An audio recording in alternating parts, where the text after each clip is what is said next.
Nah, perhatikan, kita bahas yang 5 soal esai. Jadi saya sudah buatkan dari nomor 1 sampai nomor 5. Kita ambil dulu satu-satu. New, di sini kita tarik ya, dari soal nomor 1. Ya. Nggak usah dicatat, nggak apa-apa. Ya, nanti Sar juga bisa ini. Kalau mau catat juga Sar nggak pernah larang kok. Boleh. Terserah aja lah kemana kalian nyamannya saja. Oke, kita mulai dari soal nomor 1. Nah, di soal nomor 1, pertanyaan adalah amonium sulfat itu merupakan garam yang berasal dari basa lemah dan asam kuat, ya, NH4OH dan H2SO4. Kasih blue aja. Jika garam ini dilarutkan ke dalam molekul air, maka akan mengalami proses hidrolisis. Kemarin kita bahas kalau dia garam, tidak ada bagian yang lemah atau kuatnya yang tersisa, maka pasti kita pakai rumus yang namanya hidrolisis. Nah, jadi kalau dia ada salah satunya lemah maka parsial. Seringatkan kalau dia asam kuat, basa kuat itu tidak terhidrolisis karena nilai pH-nya udah jelas berapa, 7. Tapi kalau ada lemah sama kuat, dia tergantung sisanya apa. Ya. Jadi kalau di kasusnya ini adalah sisanya garam, pasti dia hidrolisis. Kenapa dibilang parsial? Karena hanya yang lemahnya saja, ya, ion dari lemahnya saja yang bisa dihidrolisis. Lisis itu artinya penguraian dengan bantuan air. Tapi kalau yang dari kuat itu nggak bisa. Jadi kayak NH4,2SO4 ini yang bisa dihidrolisis yang mana? NH4-nya, ya, NH4 plusnya. Kalau SO4 itu nggak bisa. Nah, jadi kata dia menghasilkan ion yang bersifat asam sehingga pH larutan akan berada di wilayah asam itu kecil dari 7. Apabila larutan amonium sulfat ini 0,1 molar terhidrolisis 2%, maka pH larutan tersebut sebenarnya adalah berapa? Itu pertanyaannya. Kita langsung saja. Jadi kalau kita jawab gitu ya, NH4 plus ya, NH4 plus aqueous ditambah dengan H2O liquid ya, itu akan menghasilkan NH3 ya, aqueous ditambah dengan H3O+. Nah, H3O+ ini sebenarnya pengganti daripada H+, sama aja. Nah, jadi yang kita bisa lihat di sini dia bersifat asam. Kenapa? Karena dia melepaskan yang namanya H3O+. Kalau mau cepatnya dilihat aja, siapa yang kuat di sini? NH4+ atau SO4-nya? Enggak, SO4-nya. Karena apa? Karena ini berasal dari H2SO4. Ya, maka otomatis karena dia berasal dari H2SO4, garamnya garam asam gitu loh maksudnya. Ya, garamnya garam asam. Buktinya di mana? Dari persamaan ini. Jadi yang bisa terurai oleh air, ini yang dibilang hidrolisis itu. Nah, lisis itu diuraikan, H2 itu bantuan air. Nah, maka yang dilepaskan apa? H3O+. H3O+ setara dengan H+, sama aja asam. Itu maksudnya. Nah, kita lanjut. Kalau kita misalkan uraikan, tadi kan NH4 2 kali SO4 gitu ya. Jadi amonium sulfat ya, amonium sulfat itu kalau kita ionisasi menjadi NH4 plus ya, aqueous ditambah dengan SO4 2 minus ya. Kita nge-lag di sini sedikit. SO4 2 minus. Kalau ini dia 0,1 molar, maka ini juga 0,1 molar. Tapi di sini kali 2. Kenapa? Di sini nilai valensinya kan 2. Maka di sini kamu dapat 2 kali 0,1 atau sama dengan 0,2 molar. Sampai sini paham ya? Jadi valensi itu penting banget. Nah, kalau ditanya berapa nilai derajat hidrolisisnya, kan gini nih rumusnya. Derajat hidrolisis, tolong dihafal ya. Itu rumusnya adalah KH per konsentrasi NH4+. Nah, jadi di sini kamu nyari nilai KH-nya dulu. Dia bilang terionisasi berapa persen? 2% kan? Berarti 2% itu sama dengan akar KH per. Ini adalah 0,2 molar yang kita cari di atas tadi yang ini. Sampai sini paham? Nah, baru kita lanjutkan.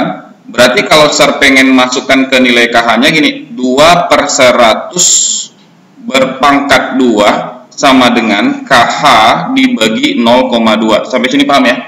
Untuk menghilangkan akarnya.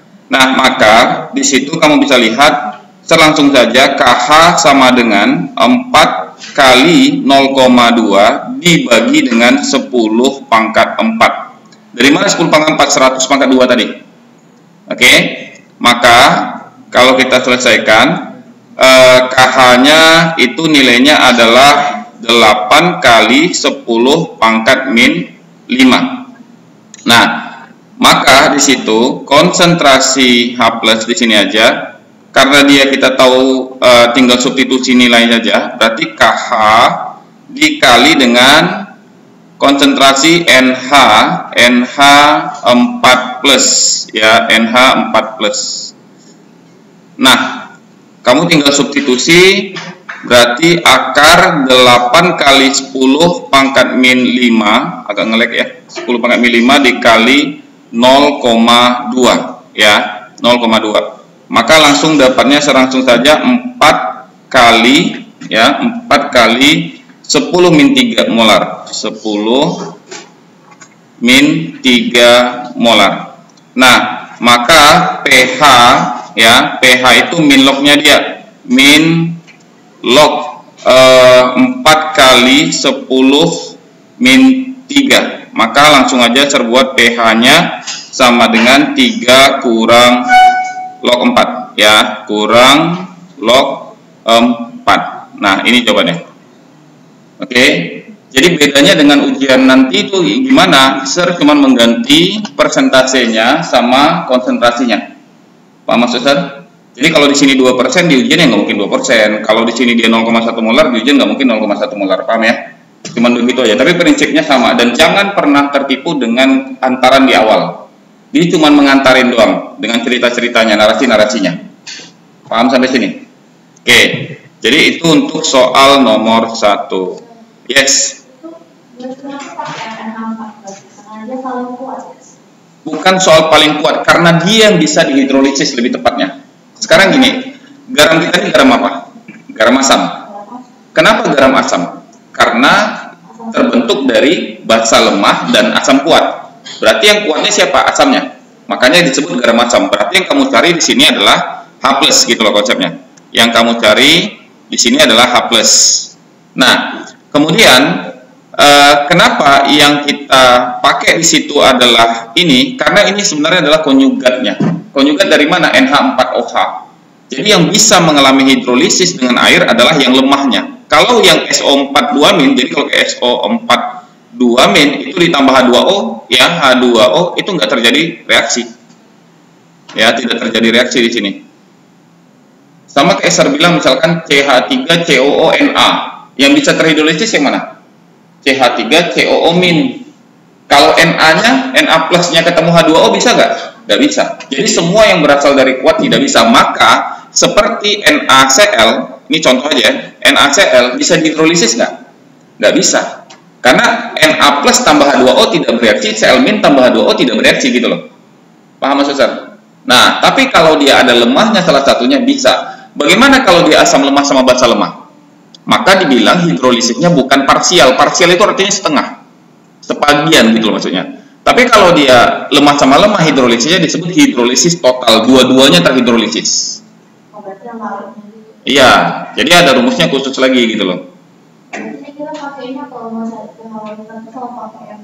Yang dari lemahnya, iya, dari lemahnya. Jadi kalau misalkan garam kita CH3COO-Na, berarti ambil CH3COO-. Kalau kita kayak gini lah, NH4Cl misalnya terambil, gantilah jangan SO4, NH4Cl. Siapa yang mengalami? NH4+, Cl-nya nggak bisa. Paham ya? Jadi selalu ingat yang lemah. Kuncinya cuma satu, kamu harus hafal dulu yang kuat, baru tahu yang lemah. Yang kuat kan nggak banyak kan? Contoh di asam apa yang kuat? HCl, HI, HBr, H2SO4, HNO3, HClO3, HClO4.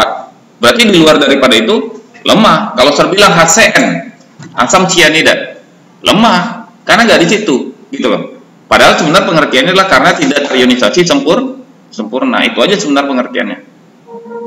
Oke? Nah, lanjut. Ya, kita new lagi. Kita tarik soal nomor 2. Yang tadi terhapus ya, nggak apa-apa ya. Kan nanti udah terekam, kamu tinggal salin ulang aja. Nah, Jadi nomor 2 gini, jelaskan jenis-jenis garam berikut dan tuliskan reaksi hidrolisis garam-garam tersebut. Nah, ini yang saya jelasin dari tadi nih. Kalau misalkan dia mengalami hidrolisis itu yang mana gitu, kita kasih warna blue aja biar terasa beda. Jawab, kita mulai dari yang A. Kalau kamu punya misalkan CH3COONa itu kan terionisasi jadi CH3COO- ditambah dengan Na plus kan. Nah, yang bisa terhidrolisis, yang mengalami hidrolisis adalah CH3COO-. Kamu tinggal reaksikan misalkan dengan H2O, ya spesiesnya nanti kamu yang isi sendiri, itu jadinya adalah CH3COOH plus dengan OH-. Nah, perhatikan. Ini ya, saya mau tekankan gini, kenapa dia disebut garam basa? Karena yang nanti CH3COO-nya itu akan melepaskan yang namanya OH- setelah bereaksi dengan H2O. Nah, sekarang bagaimana dengan yang tadi saya katakan? Si Na-nya, Na plus ditambah H2O, apa yang terjadi? Nggak bisa. Maka dibilang garam basa itu di situ alasannya. Karena yang dilepaskan adalah OH-. Paham ya? Nah, lanjut. Bagaimana kalau misalkan dia B? Ser punya NH4Cl. Berarti ionisasinya adalah NH4 plus ditambah Cl minus. Nah, NH4 plus ditambah dengan H2O ya, itu reaksinya adalah NH4OH ditambah H plus boleh, atau yang kayak tadi menghasilkan H3O plus, NH3 ditambah H3O plus, sama aja ya, bentuk lainnya cuma seperti itu. Nah, bagaimana dengan Cl minusnya? Kalau ditambah dengan H2O bisa nggak terjadi reaksi? Nggak bisa. Nah, ini alasan kenapa NH4Cl dibilang garam asam, karena nanti produknya itu ketika dihidrolisis dengan air melepaskan H+. Itu alasannya kenapa dia garam asam atau garam basa. Tapi cara kita ngafalnya cepat gimana kemarin? Dari mana sumbernya? Asam lemah basa kuat, garam basa. Basa kuat, basa lemah asam kuat, garam asam, gitu loh. Nah, lanjut, kalau misalkan kita ambil yang nomor 3 nih, yang C lah misalkan, ya, NH4Cn, NH4Cn, ini kan sama-sama lemah kan? Kalau kita ionisasi jadi NH4 plus ditambah, ya, ditambah Cn minus. Nah, kalau ini kita buat NH4 plus ditambah dengan H2O, itu menjadi NH4OH gitu ya, sama kayak gini, OH ditambah dengan H plus. Yang Cn minus ditambah dengan H2O itu akan menjadi HCN ya, ditambah dengan OH-. Ini yang dibilang hidrolisis total itu. Karena dua-duanya dari lemah, dua-duanya ketika ketemu air bisa terurai.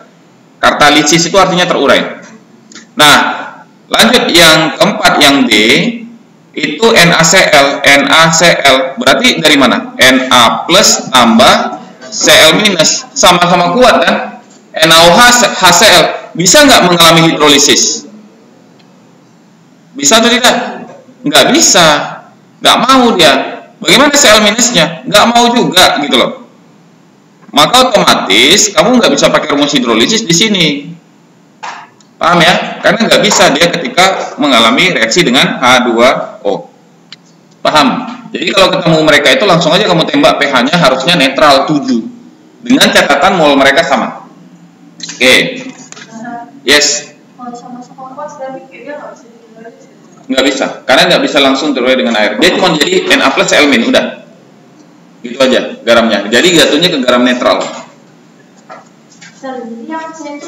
Biar ada nanti terrecord, oh si Eugene terlambat hari ini. Nah, yes. Kalau yang C, yang NH4Cn yang bisa terurai itu nanti tergantung berapa nilai Ka atau nilai Kb. Pengaruhnya ke sana. Dia bisa dihidrolisis tapi tergantung dari nilai Ka dan Kb-nya. Ya. Jadi itu nanti ada rumusnya lagi khusus di situ. Nah, namanya hidrolisis total. Tapi NaCl nggak bisa. Itu aja yang saya bisa katakan. Kalau sama-sama kuat nggak bisa. Na plus itu dari NaOH, basa kuat.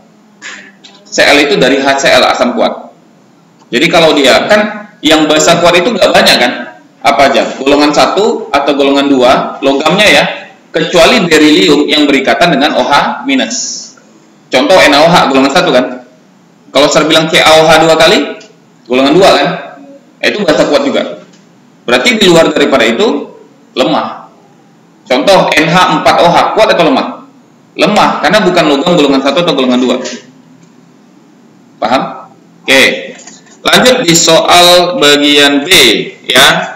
Di dalam 250 liter larutan terdapat 82 kali 10 - 1 gram CH3COO-NA gitu ya. Nah,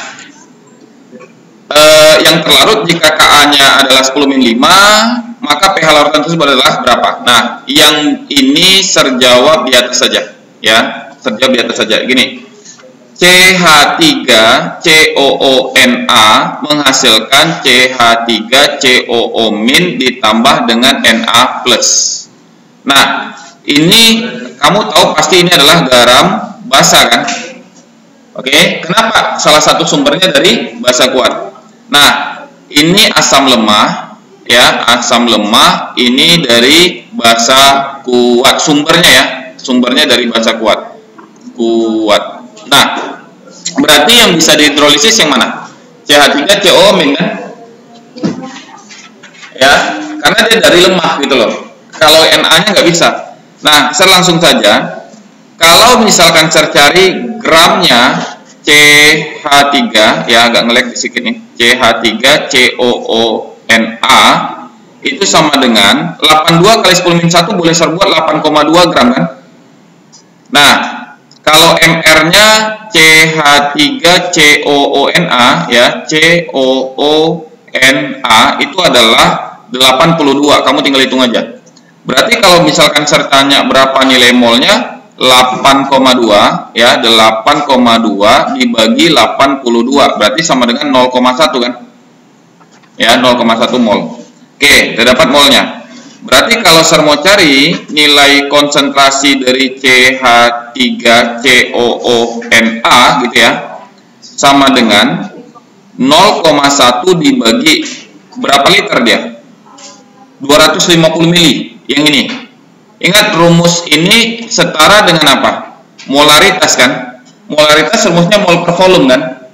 Nah, maka kamu tinggal buat ini mol, ini 0,25 liter.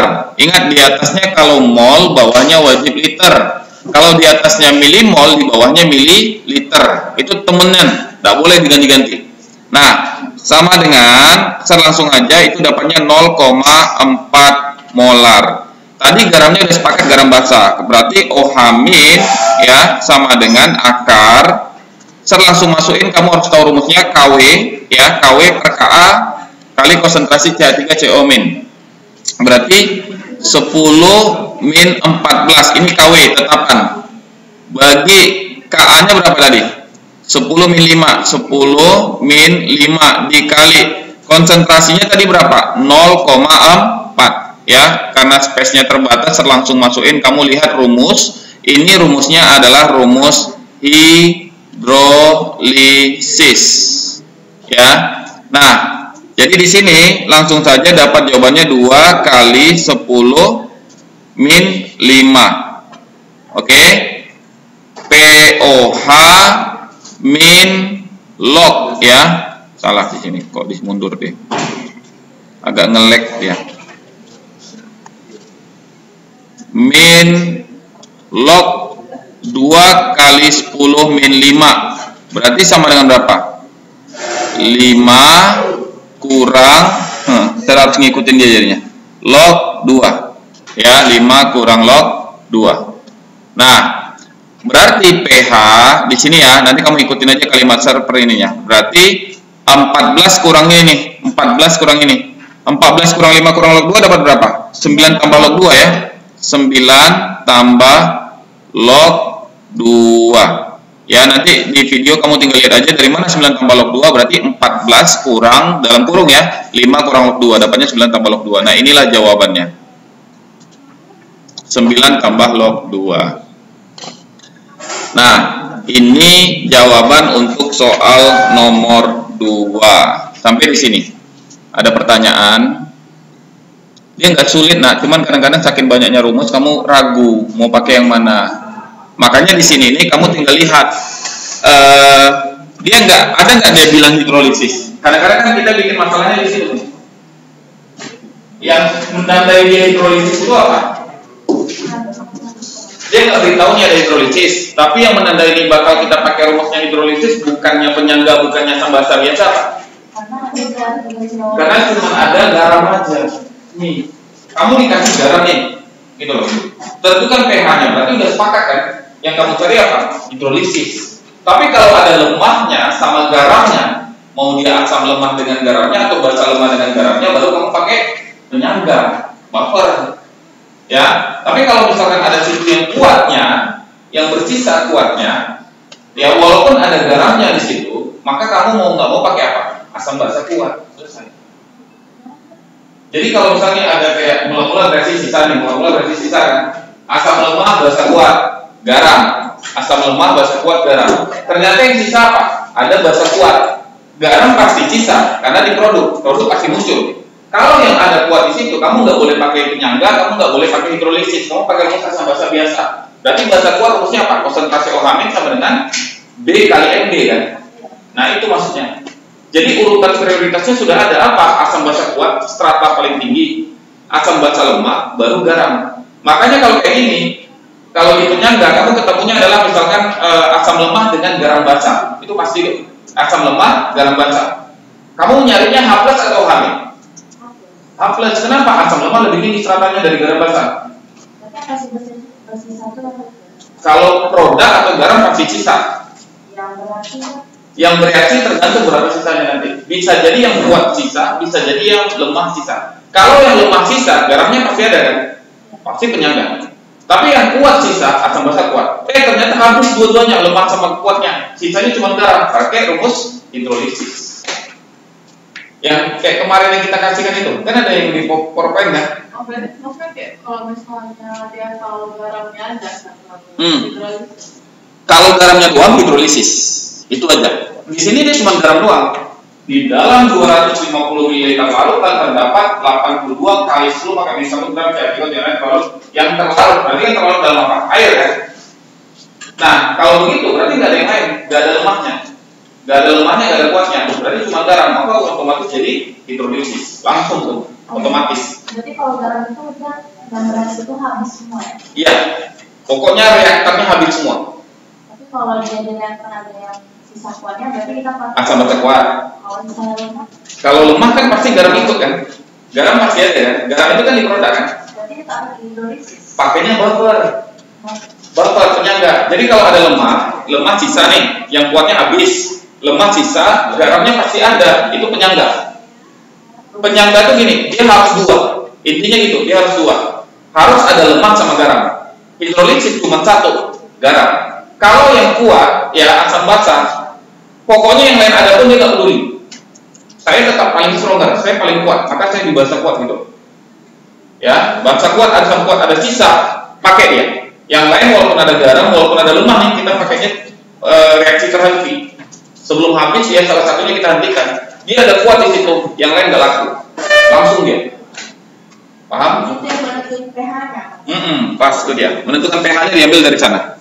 Nah, tapi memang ya yang harus kamu pastikan rumus asam basa, penyangga sama hidrolisis itu beda. Kita udah pernah kasihkan di grup ya. Saya sudah kasihkan kemarin udah kita bahas juga. Itu beda. Kamu memang tantangannya itu hafal rumus itu. Nggak ada peluang, itu hafal. Ya. Tapi kalau untuk menentukan pakainya yang mana, minimal kamu udah paham. Oke? Nah, lanjut. Ya. Kita kecilin dulu, kita tarik nomor 3. Karena kemarin ada juga nanya nih dari kelas yang lain, Sir kalau gambar gini gimana gitu loh. Sir lihat, ada soalnya. Ya kita tes. Ini kalau kamu ulang-ulang, nanti kamu akan lihat nih, gini loh soalnya. Saya sama Sir. Tapi masalahnya adalah bukan karena apa, soal yang mirip sekalipun kalau nggak diulang kan bakal susah juga di ujian kan? Itu terjadi terus itu. Nah, kita lihat soal nomor 3. Jika larutan buffer, kata dia, ini enak, udah diberitahu nih buffer, asam dibuat dengan ini ya, asam lemah, ini asam lemah sama garam. Jadi dia tidak mereaksikan lagi, dia udah kasih mentok sama kamu. Ini dah hasilnya nih. Ya, dari kasihnya garam, ya garam basa sama asam ya, asam lemah.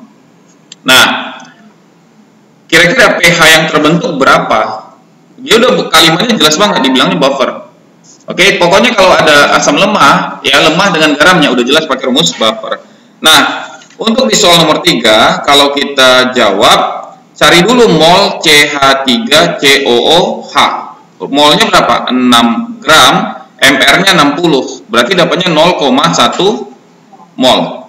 Kalau ditanya lagi molnya CH3COONA udah ada di soal kan? Langsung aja 0,1 mol. Nah, maka sekarang ada pilihan. Nah, ini ada dikasih asam lemah, ada dikasih garam basa. Kamu nyarinya H+ atau H-? Asam lemah, garam basa. Siapa lebih tinggi stratanya? Asam lemah. Maka wajib pakai H+. Ingat, asam basa kuat, asam basa lemah baru garam. Jadi kalau ada asam lemah, walaupun kamu ketemu dengan garam basa, tetap asam lemah. Maka yang kamu cari bukan H-, tapi kamu cari adalah H+.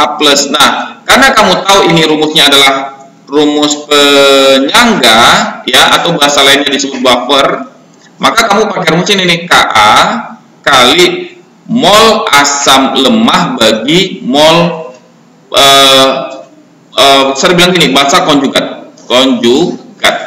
Kenapa? Agak resiko kalau saya bilang garam, belum tentu valensinya satu kan. Syukur-syukur kayak gini nih, CH3CONA, CH3COO-nya ada berapa? 1 kan? Kalau saya ganti Na dengan Ca, golongan 2A, berarti 2 jadinya. Maka di bawah kali 2. Paham ya, mahasiswa ya? Itu yang tolong hati-hati, valensi itu jadinya penting banget. 10 pangkat min 5 kali 0,1 mol asam remah yang kita cari per 0,1 mol dari konjugat. Siapa konjugatnya sini? CH3COO min. Nah, maka di situ langsung aja dicoret. Berarti konsentrasi H+ sama dengan ya, H+ sama dengan 10 pangkat min 5. Berarti kalau gitu pH sama dengan min log 10 pangkat min 5. Berarti pH sama dengan 5. Selesai. Oke, paham? Jadi yang penting bisa menentukan rumusnya dulu nih. Jadi kamu tinggal lihat, oh ada asam lemah, ada garam, berarti pakai buffer walaupun nggak disebutkan misalkan di sini. Paham ya? Nomor 3. Yes. Ya. Produk. Kalau produk pasti sisa. Ya, urutannya gitu. Jangan dibalik. Ya, asam basa kuat, asam basa lemah, baru garam. Ya. Tengok dari awal. Sekarang tapi kalau soal ini dia udah ngasih jadi. Dia nggak beritahu kita kamu reaksikan nih NaOH ditambah dengan CH3COH, enggak. Tapi dia kasih di bagian sisanya, ini produk kamu nih. Pokoknya sisanya adalah asam cukanya itu 6 gram, MR-nya 60. Garamnya 0,1 mol. Berapa pH-nya? Dia langsung nembak kayak gitu. Jadi dia potong soal. Kalau aslinya kan tidak. NaOH ditambah CH3COH menghasilkan CH3CONA ditambah H2O. Ini mol masing-masing, cari nih. Sampai ketemu ini. Setelah ketemu ini baru nanti sampai ujungnya di pH. Tapi ini dipotong soalnya. Saya kasih mentah langsung di sisa. Tapi kan kalau yang normal tadi ada itu kan asam kuat, terus kenapa cara itu? Kalau dia iya, baca kuatnya itu dianggap habis. Jadi kalau di soal ini baca kuatnya itu habis. Jadi kalau dia habis, sisanya siapa? Asam lemah dengan garam basa kan? Maka kalau asam lemah sama garam basa, siapa yang penentunya di situ keasamannya? Asam lemah. Maka wajib kamu cari H+. Jadi targetnya gitu, tergantung berapa sisa. Oh, belum tentu. Karena gini, ada pun dia baca kuat, tapi kalau konsentrasinya kecil-kecil banget, bisa jadi dia kalah kan. Jadi memang perhitungan mol itu menghitung sampai ke molnya itu. Dari mol ke molar baru ke pH.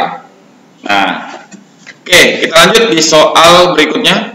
soal nomor 4. Nah, nomor 4 ini sistemnya adalah titrasi, ya, titrasi. Oke. Bentar lagi, dia cuma 5 soal aja nih. Ya. Jadi di titrasi ini kamu harus ingat rumusnya, itu udah baku A M A V A sama dengan B M B V B. A dan B itu valensi. Nah, jadi gini, pertama analisis soalnya gini. Mana sih? Oh, ini. Nggak nampak ya, silau banget di sini. Ini dari pH apa? pH asam kan? Ini naik ke pH basa. Ini titik ekivalen. Titik ekivalen. Di mana mol asam sama dengan mol basa. Kalau misalkan dia nanti dipakai indikator, misalkan peneftalen, disitulah titik berubah dari bening jadi pink. Tapi harus pink yang paling lemah. Itulah titik persamaan mereka itu. Nah, berarti sebenarnya di sini kita punya larutan asam. Kan itu bahasanya tuh. Kita punya larutan asam yang ditetesi dari atas oleh larutan basa. Karena nanti ujungnya jadi apa? Basa. Paham ya? Kalau kurvanya dibalik dari basa ke asam, berarti kita punyanya apa? Larutan basa yang pakai buffer ditetesi dengan larutan asam. Jadi sebenarnya membaca grafik bisa gitu tuh. Oh, berarti kita tahu nih siapa yang di Erlenmeyer, siapa yang di Buret. Kalau ini kan yang kita tetesi apa? Asamnya. Asamnya ditetesi oleh basa. Iya, jadi gitu. Kadang-kadang kan diminta untuk menceritakan grafik nih, tapi syukurnya di ESA itu nggak ada. Dia cuma minta hitungannya aja, ya. Tapi kalau zaman kami dulu itu diminta ceritakan nih grafik ini dari asam ke basa. Ini siapa yang di Erlenmeyer, siapa yang di Buret, kira-kira indikatornya mau pakai indikator apa? Makanya kemarin kan sebenarnya zaman kami itu dihafal. MJ, BTB, PP, MO, methyl orange itu dulu dihafal. Jadi kadang-kadang pas di ujian itu ditanya, buat trayek sendiri nih, kami buat dulu semua. Makanya zaman dulu nilainya standar-standar Y kan, 60, 50, 70 tuh. Kalau orang udah nyentuh 70, 80 tuh udah hebat banget zaman dulu. Kalau sekarang 80 standar KKM kan. Jadi kamu lulus nggak lulus, tuntas nggak tuntas dia apa kan nanti ujungnya bakal di mana? 80 gitu loh. Zaman kami nggak ada. Zaman kami itu ya 60 tuh udah kamu udah wow gitu, udah hebat. Ya. Makanya kemarin saya ngobrol sama teman guru DY, mantan guru DY di Thailand. Ini baru kemarin nih, dia nelfon Sir via Messenger Facebook. Dia cerita di Thailand itu tahu nggak berapa KKM? Jadi tanya ke Sir, di DY berapa KKM? Kalau kimia itu 80. Wow kata dia kan. Di sini berapa KKM-nya tahu nggak kata dia? KKM di situ 50 kata dia. Artinya orang dapat nilai 60 itu udah jago di situ. Padahal dia bilang, ini saya nggak tahu ya perbandingannya ya, katanya kan di sini agak lebih tertib lah kalau dia bilang. Mungkin kamu yang sudah pernah kesasar nggak pernah. Katanya di sana jauh lebih tertib, lebih ini apa segala macam. Karena prinsip mereka adalah satu keilmuan. Jadi kalau di situ agak dalam tanda kutip ya, kalau orang mereka di situ asal belajar itu yang penting ilmunya dapat dulu. Ya, ilmunya dapat dulu. Kalau kita nilainya dapat dulu. Makanya ketika selesai ujian kan selalu bertanya, Sir, ada nilai kasihan nggak, Sir? Ada upah tulis nggak? Di awal udah ditagih nih gitu loh. Di sana tuh enggak, katanya gitu ya. Saya cuma dengar cerita dari dia. Baru kemarin kami telepon-teleponan. Jadi dia nawarin sama Sir, sinilah kata dia kan, ke sana katanya. Saya bilang bahasa Inggris kacau, apalagi bahasa Thailand. Thailand tuh bisa lah beradaptasi gitu kan. Tapi minimal bahasa Inggris dulu kata dia. Kalau itu bagus ke sana. Dan di sana beda sama Indonesia itu, biasanya Indonesia itu 35 tuh udah dianggap tua. Ya, udah tua kan.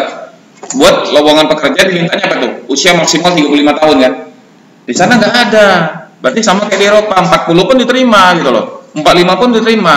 Asalkan punya kompetensi. Di sini udah tua dianggap. Dasarnya udah tua berarti nih, gitu loh. Jadi kalau melamar ke tempat lain di berapa usianya? Sekian. Aduh, janganlah Pak. Udah tua. Gitu loh. Nah, itu bedanya. Kemarin saya baru ngobrol. Jadi KKM 60 terkejut di kita 80. Artinya nggak tuntas pun kamu remet berkali-kali pun ujung kamu 80 gitu. Nah, tapi udahlah gitu. Penting kita fokus ke caranya. Oke. Jadi maju dong gitu. Masa sama tetangga kita kalah. Jadi kan motivasi ya. Jadi jangan kita benci dengan orang. Tapi motivasi, oh di sana lebih bagus, maka kita juga harus naikin lagi. Bisa kok. Masa nggak bisa? Kalau nggak bisa, kacau kita nih. Asam basa, A M A V A, B M B V B.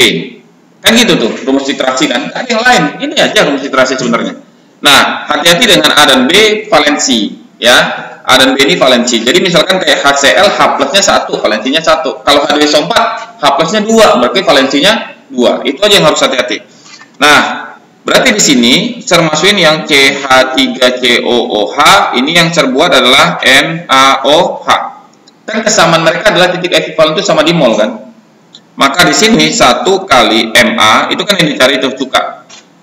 Dikali dengan 15 ml sama dengan ya, kan 15 ml nih yang di bawah kan. B-nya di situ basa, berarti 1. OH-nya kan cuma 1 kan? Dikali dengan MB-nya berapa? 0,1 molar. Dikali volume B-nya berapa? Ambil di sini. Titik ekivalen dapat berapa NaOH habis? 30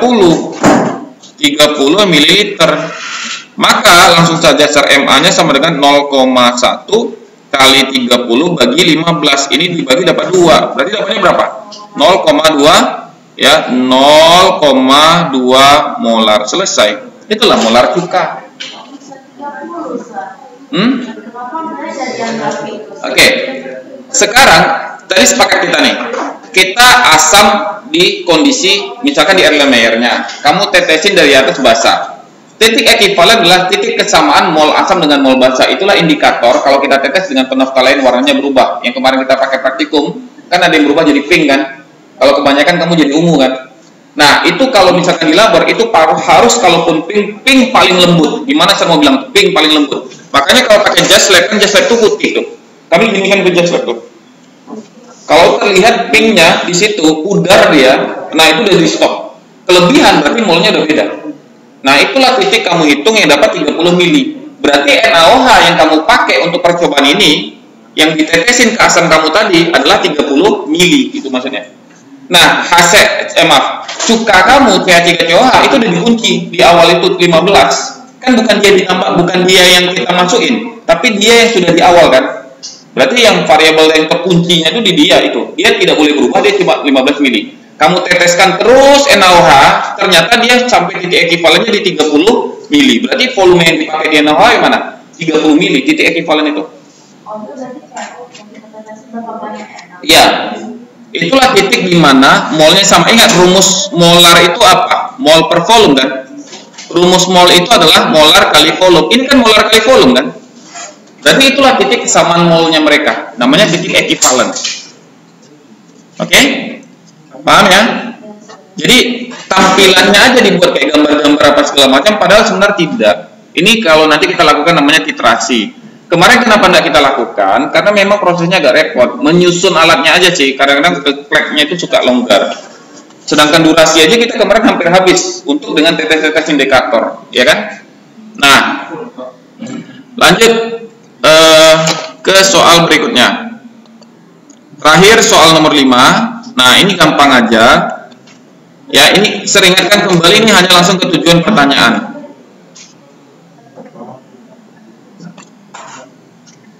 Oke, soal terakhir. Sebanyak 0,49 gram asam sulfat dilarutkan dalam air hingga volume 500 mili. Oke, pertanyaannya berapa pH larutan yang kamu buat? Ini kayak kamu belajar di labor, datang dosennya minta sama kamu, saya pengen pH sekian. Ini ada asam sulfat, kamu kerjakanlah. Itu di labor sering nak, ya. Apalagi kalau kamu nanti dapat proyek. Kayak zaman Cer dulu waktu masih ngajar di UIN, itu jadi dosen labor itu lumayan, ya. Karena waktu itu kan Cer baru dapat ini, lumayan lah dapat berapa duitnya gitu. Jadi datang langsung bilang, buatin zat ini, zat ini, zat ini. Nanti mahasiswa pada praktikum. Ya udah, kalau Cer kasih ke orang lain untuk buat zatnya, berarti Cer harus bagi duitnya kan. Oke, padahal waktu itu Cer butuh banget. Ya udah Cer kerjain sendiri tuh semuanya. Ya, Cer kerjain sendiri segala macam, nanti uangnya dapat semester.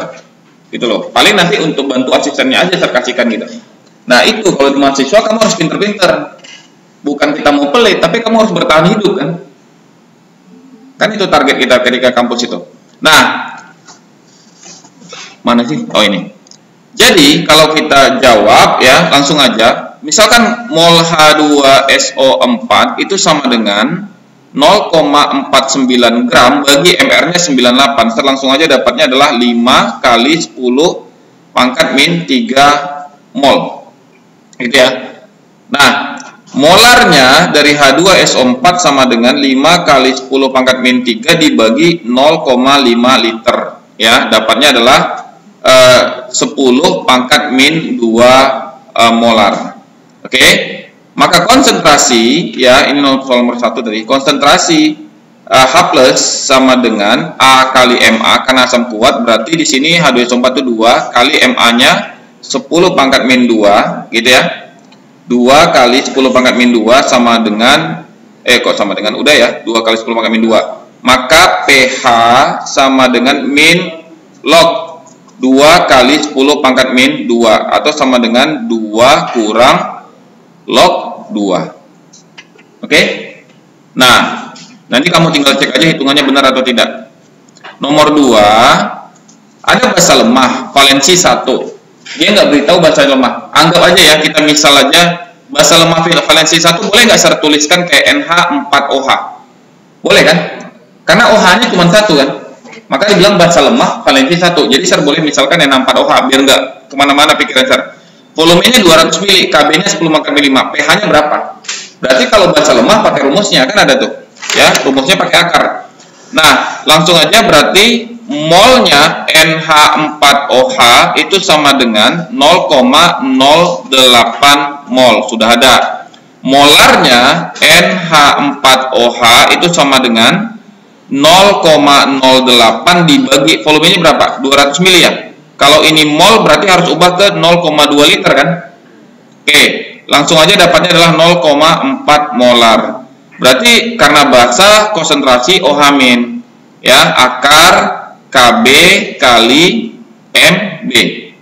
Nah, maka di situ akar 10 pangkat min 5, ya, 10 pangkat min 5 kali 4 kali 10 pangkat min 1, karena 0,4 kan 4 kali 10 min 1. Langsung saja sama dengan ini 2 kali 10. Ini min 5 tadi ya KB-nya ya. Min 5 min 1 min 6 berarti min 3 di sini. Oke. Maka POH sama dengan min log 2 kali 10 min 3 sama dengan 3 kurang log 2. Maka pH sama dengan 14 kurang 3 kurang log 2 gini ya. Ingat kalau kita ada lebih dari 1 pakai kurung. Maka di situ jadinya pas 11 tambah log 2. Masih nampak lah ya. 11 tambah log 2. Nah, itu untuk soal nomor 2. Oke, geser sedikit nampak. Nah, sampai di 5 soal ada pertanyaan, tolong diulang ya, bener banget saya bilang nih, tolong diulang, nyesel nanti kalau enggak nih, percaya sama saya, 5 ini tolong diulang, ya. Iya. Jadi kayak ada pertanyaan A dan pertanyaan B, ya. Dan satu lagi saya tekankan, jangan pernah terkecoh dengan pengantar yang panjang. Jadi kamu seakan-akan diburamin kayak ini yang mana soalnya, padahal itu juga gitu loh. Pertanyaan itu diekor-ekor sebenarnya. Ya, jadi ser lebih fokus ke pertanyaan. Nah, memang akan dirubah di ujian, redaksi akan sedikit-sedikit diinikan. Tapi paling tidak, tolong kamu pelajari dengan baik. Oke, silakan. Selasa cukup ya. Kalau nggak ada, kita tutup aja.